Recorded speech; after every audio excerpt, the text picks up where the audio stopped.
Hello കൂട്ടുകാരെ, എല്ലാവർക്കും സുഖല്ലേ? അപ്പോഴൊരു കുക്കറിലോട്ട് 2 കത്തിരിക്കയും ഒരു വലിയ തക്കാളിയും പിന്നെ കുറച്ച് നമ്മുടെ തുവരപ്പരിപ്പ് ഉണ്ടല്ലോ, സാമ്പാർ പരിപ്പ്, അതും കൂടെ ചേർത്ത് നല്ല എളുപ്പത്തിൽ വളരെ പെട്ടെന്ന് ഉണ്ടാക്കുന്ന ഒരു കറി ഉണ്ടാക്കിയെടുത്താലോ.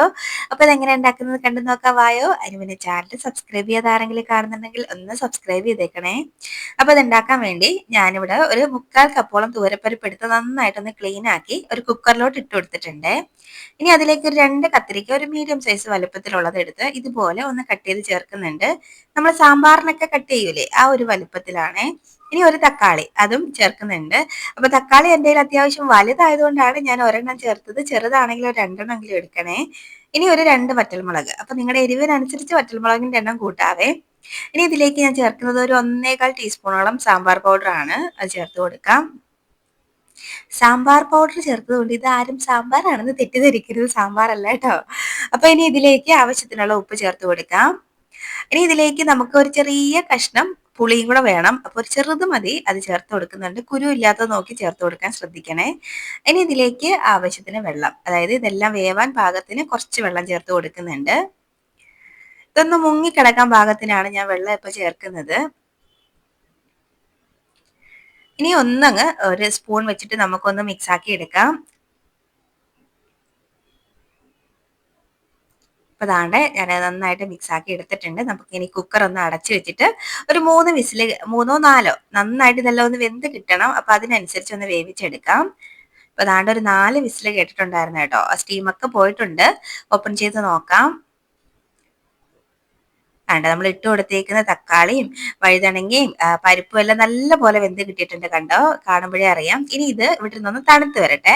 അതുവരെ നമുക്കൊന്ന് വെയിറ്റ് ചെയ്യാം. നല്ല പോലെ ഒന്ന് തണുത്ത് വരണം.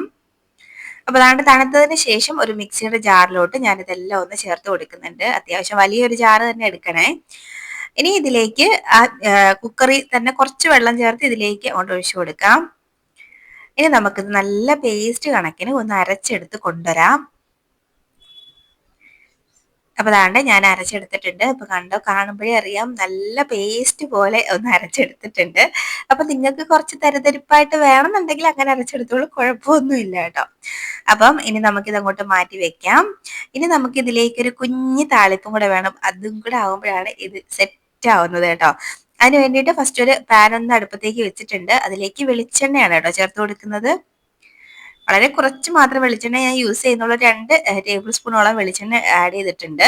ഇനി നമുക്ക് അത് ചൂടാകുമ്പോഴത്തേനും ഒരു 1/2 ടീസ്പൂൺ കടുക് ഇട്ട് കൊടുക്കുന്നുണ്ട്. കുറച്ചധികം കറിവേപ്പിലയും കൂടെ ഞാൻ ചേർത്ത് കൊടുക്കുന്നുണ്ട്. ഇനി നമ്മുടെ നമ്മൾ അരച്ചു വെച്ചേക്കുന്ന സംഭവം ഇതിലേക്ക് ചേർത്ത് കൊടുക്കാം. ആകപ്പാടൊരു പൊട്ടലും ചീച്ചലുമാണ്. ഇനി ആ മിക്സിയുടെ ജാറിൽ കുറച്ച് വെള്ളവും കൂടെ ചേർത്ത് ഇതിലേക്ക് ഒഴിച്ചു കൊടുക്കുന്നുണ്ട്.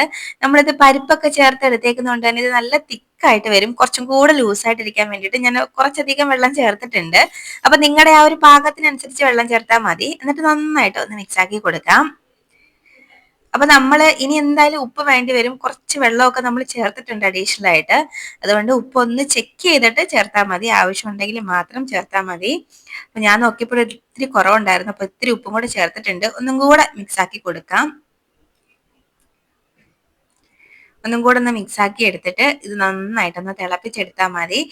ഇത് ഒരുപാട് നേരോട്ട് തിളക്കണ്ട. ജസ്റ്റ് ഒന്ന് തിളച്ച് വരുമ്പോഴേക്കും ഇവിടെ നമ്മൾ അടിപൊളി ഒരു ചട്നിയാണ് കേട്ടോ. നമുക്ക് ദോശേന്റെ കൂടെയും ഇഡ്ഡലിന്റെ കൂടെ ഒക്കെ കഴിക്കാൻ പറ്റുന്ന നല്ല വെറൈറ്റി ടേസ്റ്റിലുള്ള ഒരു സംഭവമാണ്. ഒരു വട്ടെങ്കിലും നമ്മൾ ഇത് ഉണ്ടാക്കി കഴിക്കേണ്ട ഒരു ഐറ്റം ആണെന്ന് ഞാൻ പറയും. എനിക്ക് ഭയങ്കര ഇഷ്ടമാണ്.